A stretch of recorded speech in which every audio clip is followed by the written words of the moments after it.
आइए पता लगाएं कोण कहाँ है। प्रश्न क्रमांक 1, घड़ी में कोण। घड़ी की सुइयां अलग अलग समय पर भिन्न भिन्न कोण बनाती। 1 बजे सुइयों के बीच 30 डिग्री का कोण होता है, क्यों? तो देखिए, घड़ी में एक पूर्ण वृत्त बनता है जिसका कोण 360 डिग्री होता है और इसमें 12 नंबर होते हैं। तो इसलिए सबसे पहले हम 360 को 12 से भाग दे देंगे। 360 को 12 से भाग देने पर हमें प्राप्त होता है 30। तो 1 बजे बनने वाले कोण का मान होगा 30 डिग्री। प्रश्न क्रमांक 2 बजे कोण कितना होगा और 4 बजे और 6 बजे। तो देखिए, हमें 2 बजे बनने वाले कोण का मान पता करना है, तो हम 2 में 30 का गुणा करा देंगे, तो 30 दूनी 60। ऐसे ही 4 बजे बनने के लिए हम 30 में 4 का गुणा करा देंगे, 120। और 6 बजे बनने वाले कोण के लिए 30 में 6 का गुणा करा देंगे, तो 180। प्रश्न क्रमांक 2, एक दरवाजे का कोण। क्या ऐसा संभव है कि कोण का प्रयोग कर ये बताया जा सके कि दरवाजा कितना खुला है?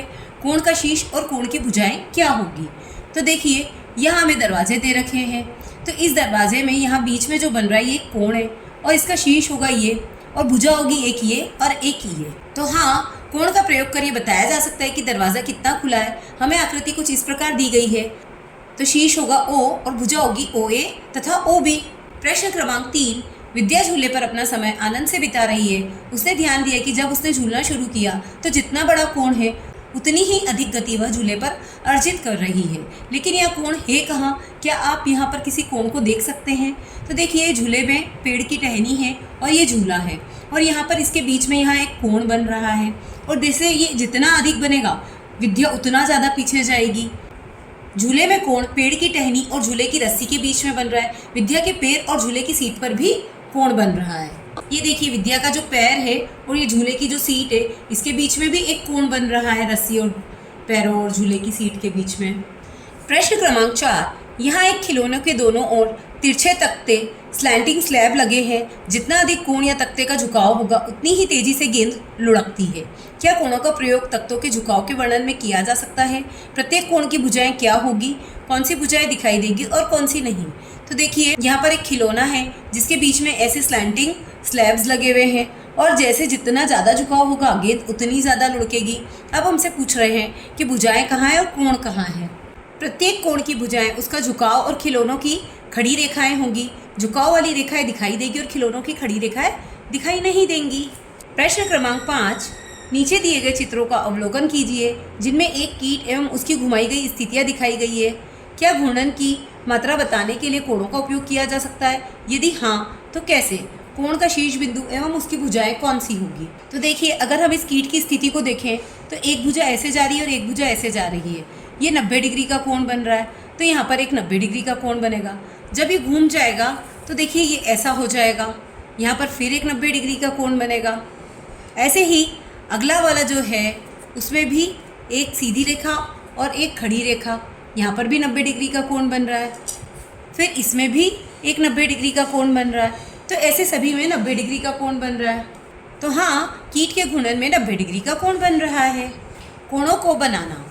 विद्या चांदी का प्रयोग कर 30 डिग्री का एक कोण बनाना चाहती है और उसे TIN नाम देना चाहती है। सबसे पहले वह क्या करेगी? आधार से शुरू करेगी और एक रेखा IN खींचेगी, फिर उस पर एक चांदा रखेगी और चांदे से आगे बढ़ते हुए 30 डिग्री तक जाएगी। तो देखिए, चांदे से जो 0 से शुरू हो रहा है वहाँ से 30 तक गई और यहाँ पर एक निशान लगा लिया। जो निशान लगाया उसको आपस में मिला देगी। ऐसे करके वह कोण प्राप्त कर लेगी। तो देखिए, सबसे पहले वह एक सीधी रेखा खींचेगी, इसे वह I और N नाम दे देगी। अब चांदे की सहायता से जो ये हमारा शीर्ष बिंदु है इस पर चांदा रखकर 30 डिग्री तक आगे बढ़ेगी। इसमें ये 180 वाली लाइन नहीं ले सकते हमें ये 0 वाली लाइन लेनी पड़ेगी। तो 0, 10, 20 और 30, तो ये 30 पर एक निशान लगा लिया या मार्क कर लिया। फिर इस शीर्ष बिंदु को दूसरे बिंदु से हमने मिला लिया। ये जो हमें कोण प्राप्त हुआ है ये 30 डिग्री का कोण प्राप्त हुआ है। आइए खेलें खेल। यह खेल एक कोण का अनुमान लगाने से संबंधित है। इस खेल को आप अपने सहपाठियों के साथ 2 टीम में खेल सकते हैं। इसमें आपको क्या करना है, 2 टीमें बनानी है। पहली टीम से एक खिलाड़ी आएगा और वो अपनी मन से कोई सा भी एक कोण बनाएगा। पहली टीम का एक खिलाड़ी आया, उसने ये कोण बना दिया। अब दूसरी टीम के खिलाड़ी को यह अनुमान लगाना है कि ये कोण कितने डिग्री का होगा। तो माना वह अनुमान लगाता है कि 50 डिग्री का कोण है, तो पहली टीम का खिलाड़ी अब इसे नाप के बताएगा कि क्या यह अनुमान सही था। तो देखिए, ये आ रहा है 35 डिग्री का कोण। सही माप क्या आया इसका 35 डिग्री, और उसने बताया कितना था 50 डिग्री। तो 50 में से हम 35 को घटा देंगे, अंतर आएगा 15 डिग्री। तो इसमें जिसका अंतर कम आएगा वह टीम विजेता होगी। इस प्रकार से हम कोई खेल खेल सकते हैं और भी अन्य गेम हम इसके बना सकते हैं। आइए पता लगाएं। प्रश्न क्रमांक 1, आकृति 2.23 में दर्शाए गए सभी संभव कोणों की सूची बनाइए। क्या आप उन सभी को ढूंढ पाए? अब सभी कोणों के माप का अनुमान लगाइए और इसके पश्चात चांदे की सहायता से कोणों का माप देखिए। अपनी सभी संख्याओं को एक सारणी में अंकित कीजिए। देखिए आपके अनुमानित उत्तर सही माप से कितने समीप है। तो देखिए यहाँ पर जो कोण बन रहे हैं, सबसे पहले हमने उसके नाम लिख लिए। ACD, CAP, APL, DLP, RPL, PLS, PRS, LSR और SRB, ये सभी कोणों के हमने यहाँ नाप लिख लिए हैं और ये हमने अनुमान लगाया है कि कितने डिग्री का हो सकता है। तो हमें ये दिखाई दे रहा है कि ये मानो 80 डिग्री का हो सकता है, तो हमने 80 डिग्री अनुमान लगा लिया। ये एक अधिक कोण दिखाई दे रहा है तो इसको हमने 100 डिग्री का नाम दे दिया। ऐसे ही ये हमें 70 डिग्री का दिखाई दे रहा है, ये हमें 95 डिग्री का दिखाई दे रहा है। ऐसे करके हमने अलग अलग नाप, इनके जो भी हमें समझ में आए कि ये इसका अनुमान लगाकर हमने यहाँ लिख लिए हैं। अब सही माप के लिए हम चांदे का उपयोग करेंगे। चांदे की सहायता से इसको जब हम नापेंगे तो देखिए ये आ रहा है 70 डिग्री का, ये 70 पे आकर मिल रहा है। तो हमारा अनुमान कितना गलत निकला? 10 डिग्री गलत निकला। ये आ रहा है 70 डिग्री। ऐसे ही CAP जो है, इसको नापने के लिए हमें चांदे को उल्टी तरफ से घुमाकर रखना पड़ेगा। देखिए ये आ रहा है 110 डिग्री का। तो देखिए चांदे की सहायता से हमने सही माप नाप कर यहाँ लिख दिए हैं। हमारे अनुमान में देखिए कितना अंतर आ रहा है। यहाँ पर हमने लिखा था 80 डिग्री और आ रहा है आंसर 70 डिग्री। यहाँ 100 डिग्री लिखा था और यहाँ 110 डिग्री। ऐसे थोड़ा थोड़ा अंतर कहीं कहीं आ रहा है और कहीं नहीं भी आ रहा है। जैसे यहाँ 100 डिग्री लिखा और यहाँ भी 100 डिग्री ही आंसर आया, यहाँ 80 लिखा और यहाँ भी 80 आंसर आया। तो हमारे 2 अनुमान सही निकले, बाकी अनुमानों में थोड़ा बहुत ऊपर नीचे आया है। तो नापने से हमें सही जवाब पता चलता है। प्रश्न क्रमांक 2, चांदे की सहायता से निम्न डिग्री माप के कोण बनाइए। 110 डिग्री, 40 डिग्री, 75 डिग्री, 112 डिग्री और 134 डिग्री। ये हमें चांदे की सहायता से बनाना है। तो देखिए सबसे पहले हम क्या करेंगे, एक सीधी रेखा खींचेंगे, फिर उस पर चांदा रखकर 110 डिग्री का कोण बनाएंगे। तो 110 डिग्री के लिए हम 0 से शुरू करके 110 तक जाएंगे। तो 110 यहाँ आ रहा है, इसको हम शीर्ष बिंदु से मिला देंगे। तो ये हमारा बन गया 110 डिग्री का कोण। इसी प्रकार से हम अन्य कोण भी बना सकते हैं। ये हो गया 40 डिग्री का। तो ये हमारे 110 डिग्री, 40 डिग्री, 75 डिग्री, 112 डिग्री और 134 डिग्री के कोण बन गए हैं। प्रश्न क्रमांक 3, एक कोण बनाइए जिसका डिग्री माप नीचे दिए गए कोण के समान हो। तो देखिए हमें जब इसके समान बनाना है तो सबसे पहले इसे नापना होगा। तो हम इसे नापने का प्रयास करते हैं। जब हम इसे नापेंगे तो देखिए ये 115 डिग्री का कोण आ रहा है। हमें कहा गया इस कोण को बनाने में प्रयुक्त सभी चरणों को भी लिखिए। तो चरण क्या होंगे इसके? पहला चरण होगा कि सबसे पहले तो हम दिए गए कोण को मापेंगे। फिर हमें क्या माप प्राप्त हो रहा है? 115 डिग्री का प्राप्त हो रहा है। तो अब हम कोण बनाने का प्रयास करेंगे। कितने डिग्री का? 115 डिग्री का। उसके लिए हम क्या करेंगे? सबसे पहले एक रेखा खींचेंगे, उस रेखा पर एक शीर्ष और इस भुजा को आगे की ओर बढ़ाएंगे। फिर इस पर चांदे की सहायता से 115 डिग्री का एक कोण बनाएंगे। तो देखिए 0 से शुरू होकर 90, 100, 110 और ये 115 डिग्री का बन गया। इन दोनों बिंदुओं को आपस में मिला देंगे तो ये 115 डिग्री का कोण हमें प्राप्त हो जाएगा। इसे हम नाम कुछ भी दे सकते हैं, जैसे कि O। हमने इस अध्याय में विभिन्न प्रकार के कोणों के विषय में पढ़ा। हमने देखा कि एक सरल कोण 180 डिग्री का तथा समकोण 90 डिग्री का होता है। अन्य प्रकार के कोण न्यून कोण और अधिक का डिग्री माप हम किस प्रकार वर्णन करेंगे? न्यून कोण वे कोण जो समकोण से छोटे होते हैं, अर्थात 90 डिग्री से कम और 0 डिग्री से अधिक होते हैं, न्यून कोण कहलाते हैं। देखिए ये हमने स्केल की सहायता से एक 90 डिग्री का कोण बनाया है। 90 डिग्री का कोण या समकोण हम सभी पहचानते हैं। अगर इसको हम अंदर की तरफ झुकाते हैं इस स्केल को, तो बनने वाले सभी कोण न्यून कोण होंगे। ये देखिए ये जितने भी कोण बन रहे हैं, जितना हम स्केल को झुकाते जा रहे हैं कोण और छोटा होता जा रहा है और ये सभी कोण क्या बन रहे हैं? न्यून कोण बन रहे हैं। क्यों? क्योंकि ये 90 डिग्री से कम है। तो न्यून कोण की माप होगी हमारी 0 से 90 डिग्री के बीच में। अधिक कोण वे कोण जो समकोण से बड़े हैं और सरल कोण से छोटे हैं, अर्थात 90 डिग्री से अधिक और 180 डिग्री से कम होते हैं अधिक कोण कहलाते हैं। तो देखिए ये हमारा 90 डिग्री का कोण बन रहा है और अगर हमने सीधी रेखा ले ली तो ये 180 डिग्री का होता है। अगर हम 90 डिग्री से 180 डिग्री के बीच में, जैसे ये हमारा 90 डिग्री का है और ये पूरा 180 डिग्री का था, अगर हम 90 डिग्री से अधिक कोण लेते हैं, जैसे कि इधर देखेंगे हम, अगर ये 90 डिग्री का था, इसको हम बाहर की तरफ खोलते हैं तो ये बड़ा कोण बनता जा रहा है। जितना बड़ा बनेगा वह अधिक कोण कहलाएगा। 90 डिग्री से जितना भी अधिक होगा वह अधिक कोण कहलाएगा और 180 तक आते आते ये अधिक कोण रहेगा। तो देखिए ये हमारी 180 डिग्री का कोण हो गया और ये हमारा 90 डिग्री का हो गया। अगर इसे हम बाहर की तरफ खोलते जाएंगे तो बीच में बनने वाला कोण अधिक कोण होगा। इसको हम 180 से पहले तक कहीं तक भी खोल सकते हैं। तो ये सभी कोण क्या होंगे? अधिक कोण होंगे। तो अधिक कोण का मान क्या होगा? 90 डिग्री से अधिक और 180 डिग्री से कम। तो ये बीच में बनने वाला कोण जितना भी होगा, यहाँ से यहाँ तक जितना भी कोण बनेगा वो यहाँ पर अधिक कोण बनेगा। प्रतिवर्ती कोण, रिफ्लेक्स एंगल, वे कोण जो सरल कोण से बड़े हों और पूर्ण कोण से छोटे हों, अर्थात 180 डिग्री से बड़े हों और 360 डिग्री से छोटे हों, प्रतिवर्ती कोण कहलाते हैं। तो देखिए 180 डिग्री कहाँ होता है? यहाँ पर। अगर हमारा कोण इससे भी बड़ा बन रहा है, ये देखिए ये इससे बड़ा बन रहा है ना, तो ये हमारा प्रतिवर्ती कोण होगा और ये कहाँ तक जाएगा? ये 360 डिग्री तक जाएगा। मतलब 180 से अगर अधिक है और 360 के बीच में कहीं पर भी है तो प्रतिवर्ती कोण कहलाएगा। ये देखिए ये भी एक प्रतिवर्ती कोण है। इसे और आगे बढ़ा देते हैं तो भी एक प्रतिवर्ती कोण है, और आगे बढ़ा देते हैं तो भी एक प्रतिवर्ती कोण है। ऐसे ही ये यहाँ तक हम कहीं तक भी बढ़ाएंगे तो ये बनने वाला कोण जो होगा वो प्रतिवर्ती कोण होगा। आइए पता लगाएं। प्रश्न क्रमांक 1, नीचे दिए गए प्रत्येक ग्रिड में बिंदु A के ग्रिड को दूसरे बिंदुओं से एक सरल रेखा में इस प्रकार मिलान कीजिए कि हमें एक न्यून कोण प्राप्त हो। तो देखिए हमने सीखा था कि न्यून कोण जो होता है 90 डिग्री से कम का होता है। तो हम यहाँ पर देखें तो ये अगर सीधा मिलाते तो 90 डिग्री होता। अगर हम इसको अंदर की तरफ मिलाने का प्रयास करेंगे तो ये छोटा कोण बन जाएगा, न्यून कोण बन जाएगा। ऐसे ही हम और बिंदुओं को भी मिला सकते हैं। जैसे अगर हमने एक सीधी रेखा यहाँ खींची है तो न्यून कोण बनाने के लिए हम इसको ऐसे भी मिला सकते हैं, या फिर हमने सीधी रेखा ऐसे खींची है तो न्यून कोण के लिए हम इसको ऐसे भी मिला सकते हैं, या ऐसे खींचिए तो न्यून कोण के लिए इसको ऐसे मिलाया जा सकता है। हम बहुत सारे तरीके से न्यून कोण बना सकते हैं। एक अधिक कोण प्राप्त हो, तो देखिए अधिक कोण कहाँ होता है? 90 डिग्री से अधिक का। तो 90 डिग्री कहाँ बनेगा? यहाँ पर। इसको अधिक की तरफ ले जाएंगे तो अधिक कोण बनेगा। तो 90 डिग्री की जो लाइन है इससे हम आगे की तरफ ले जाते हैं तो देखिए ये एक अधिक कोण बन गया। ऐसे ही इसमें 90 डिग्री की लाइन ये है तो इसको हम आगे की तरफ ले जाते हैं तो ये एक अधिक कोण बन जाएगा। ऐसे ही हम और अधिक कोण भी बना सकते हैं। जैसे ये एक रेखा खींचिए और इसको हम ऐसे ले गए तो ये भी एक अधिक कोण बन गया है। एक प्रतिवर्ती कोण प्राप्त हो, तो प्रतिवर्ती कोण हमने देखा था कि 180 डिग्री से अधिक का होता है। तो ये 180 डिग्री की लाइन हो गई।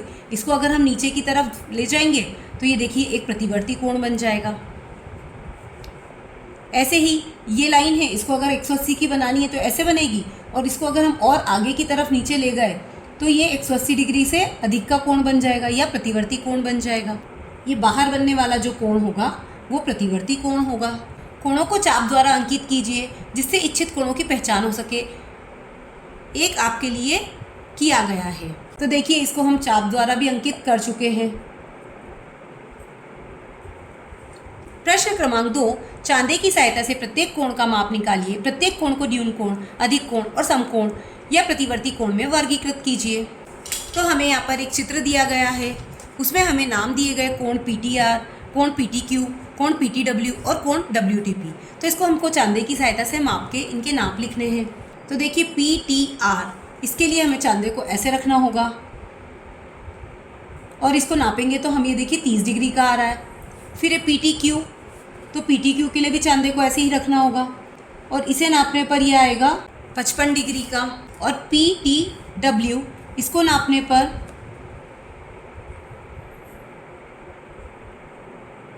ये आ रहा है 100 डिग्री का। अब हमें नापना है WTP। तो WTP को नापने के लिए हम क्या कर सकते हैं? तो देखिए हमें अब WTP नापना है, तो WTP को नापने के लिए हम क्या कर सकते हैं? हमारा पूर्ण वृत्त का कोण होता है 360 डिग्री का। उसमें से अगर हम 100 को घटा देते हैं तो आएगा कितना?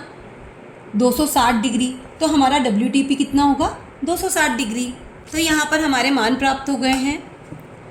कोण PTR बराबर 30 डिग्री, कोण PTQ बराबर 55 डिग्री, कोण PTW बराबर 100 डिग्री और कोण WTP बराबर 360 में से अगर हम 100 को घटा देते हैं तो आ जाएगा 260 डिग्री।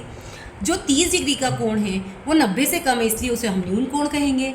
55 वाला भी 90 से कम है, इसलिए न्यून कोण कहलाएगा। और ये 90 से अधिक है 100 डिग्री, इसलिए ये अधिक कोण होगा। और ये 180 डिग्री से अधिक है, इसलिए ये प्रतिवर्ती कोण होगा। ऐसे करके हम कोणों को नाम भी दे सकते हैं। आइए खोजें। इस चित्र में कोण TER बराबर 80 डिग्री है। कोण BET की माप क्या होगी? कोण SET का माप क्या होगा? तो देखिए, ये हमें एक चित्र दिया गया, इसमें कोण TER 80 डिग्री दिया गया है और कोण BET का माप पूछा गया है। तो हम जानते हैं कि एक सरल रेखा का कोण जो होता है 180 डिग्री का होता है। तो यदि ये 80 का है तो बचा हुआ जो होगा वो 100 का होगा। तो देखिए, हमें कोण TER दिया गया है 80 डिग्री का, और जो सरल रेखा का कोण होता है वो होता है 180 डिग्री का। तो हमारा कोण BER होगा 180 डिग्री का। अब हमें ज्ञात करना है कोण BET, तो वो होगा BER में से अगर हम TER को घटा देते हैं, माइनस कर देते हैं, तो 180 में से 80 माइनस करने पे हमारे पास आ जाता है 100 डिग्री। तो हमारा कोण BET होगा 100 डिग्री का। अब हमें पूछा गया है कोण ACT का माप क्या होगा। हमें यहाँ निम्न अंश के कोणों को बनाना है। तो सबसे पहले हमने क्या किया, उन पाँचों के मान लिखकर हमने यहाँ पर 5 सीधी रेखाएँ खींच ली है। अब हम चांदे की सहायता से कोण बनाएंगे। तो देखिए, सबसे पहले हम इसको शीर्ष पर रख देंगे चांदे को। हमें बनाना है 140 डिग्री का। तो हमें 0 से शुरू करके 0 वाली लाइन से आगे बढ़ते हुए 140 पर एक बिंदु लगाना होगा और इन दोनों को आपस में मिलाना रहेगा। ये हमारा बन गया 140 डिग्री का कोण। इसमें हम बीच में ऐसा चिन्ह बना देंगे। अब हमें बनाना है 82 डिग्री का। तो हम चांदे पर 0 से चलेंगे, 80 और 2 82, इसको मिला देंगे। यहाँ पर हमारा बन गया 82 डिग्री का कोण। अब हमें बनाना है 195 डिग्री। तो देखिए, 195 डिग्री का कोण यहाँ तक तो 180 का ही बन सकता है। तो हमें नीचे की तरफ कितना और लेना पड़ेगा, 15 डिग्री का और लेना पड़ेगा। तो देखिए, हम चांदे को ऐसे रखेंगे, 0, 10 और ये 5, 15 पर हम जाएंगे और इसको आपस में मिला देंगे। तो ये हमारा बन जाएगा 195 डिग्री का कोण। अगर हमारे पास ऐसा चांदा है तो हम इसका भी उपयोग कर सकते हैं। तो देखिए, ये 180, ये 90 और ये 5 195, ऐसे भी हम बना सकते हैं। अब हमें बनाना है 70 डिग्री का कोण। तो ये हम 70 डिग्री पर एक मार्क लगा देंगे और इसको आपस में मिला देंगे। तो ये हमारा बन जाएगा 70 डिग्री का कोण। अब हमें एक 35 डिग्री का कोण बनाना है। तो उसके लिए हम 35 पर एक चिन्ह बना देंगे 30 से 5 आगे और इसको आपस में मिलाकर 35 डिग्री का कोण बना लेंगे। ये हमारे पांचों कोण बन गए हैं। प्रश्न क्रमांक 2, प्रत्येक कोण के माप का अनुमान लगाइए, फिर चांदे से मापिए। तो देखिए, चांदे की सहायता से हम सभी कोणों को नाप लेंगे।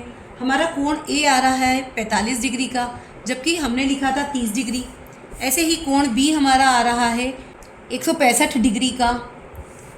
ऐसे हम सारे कोणों को नाप लेंगे और जब हमें ये कोण नापना होगा तब हम क्या करेंगे, तब हम इस कोण को इधर से नाप लेंगे। ये 10 डिग्री का आया है, जिसको हम 360 में से घटाकर प्रतिवर्ती कोण का मान ज्ञात कर लेंगे। तो देखिए, ये हमारे अनुमान थे 30 डिग्री और सही माप आया 45।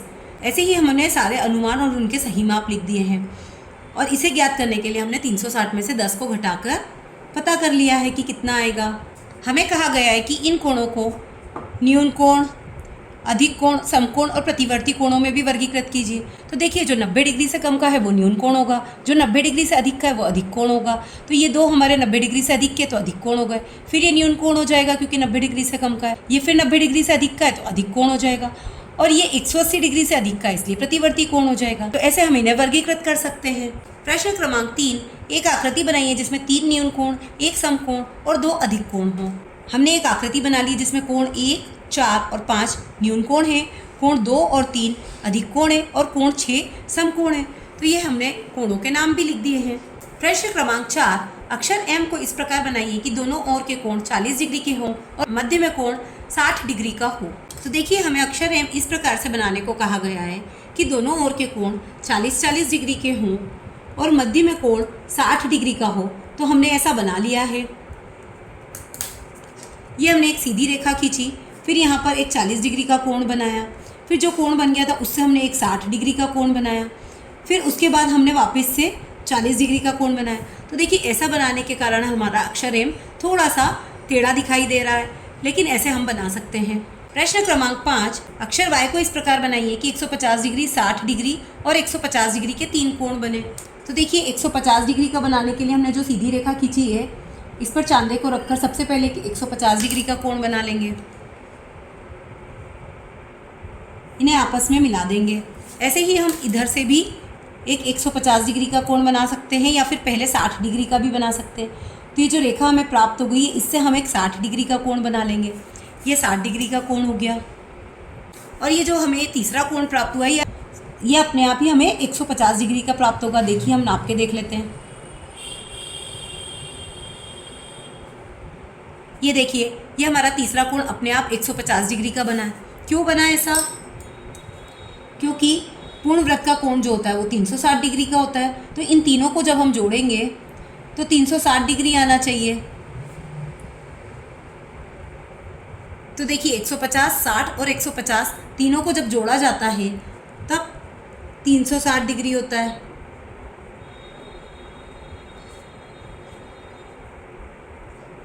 इसलिए तीसरा कोण अपने आप ही 150 डिग्री का बन गया।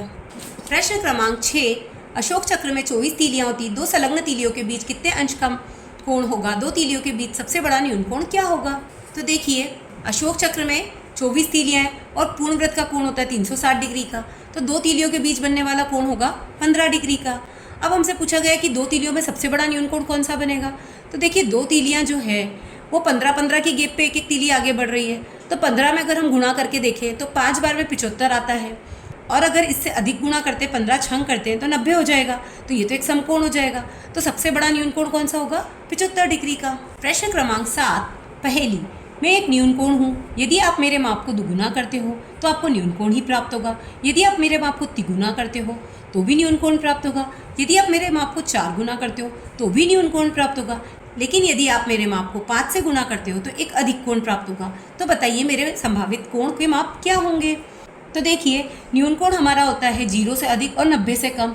लेकिन हमें जो पहेली दी गई है उसमें बोला गया है कि अगर हम 5 से भी गुणा करेंगे तो भी हमें एक अधिक कोण प्राप्त होना चाहिए, और 4 से गुणा करेंगे तो न्यून कोण प्राप्त होना चाहिए।